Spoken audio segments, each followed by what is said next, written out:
আজকে এই সংসদের এই সবুজ চেয়ারে যারা বসে আছেন, আমি মনে করি আজকে বোধহয় আমাদেরকে সিদ্ধান্ত নিতে হবে যে আসুন আমরা পপুলার ডিসিশনে আলাপ করব না, আমরা আলাপ করব সঠিক ডিসিশনের ব্যাপারে, রাইট ডিসিশনের ব্যাপারে। মানে স্পিকার, আজকে এই সংসদ অধিবেশনের শেষ দিন, আজকে অধিবেশন শেষ হয়ে যাবে।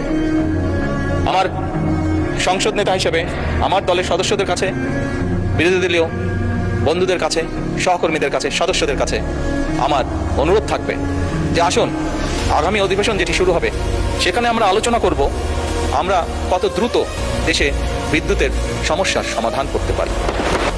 আমরা আলাপ করতে চাই, আমি আলাপ করতে চাই আগামী সংসদে কত দ্রুত আমরা কত বেশি সংখ্যক মানুষের কর্মসংস্থান দেশেই হোক বিদেশি হোক তৈরি করতে পারি।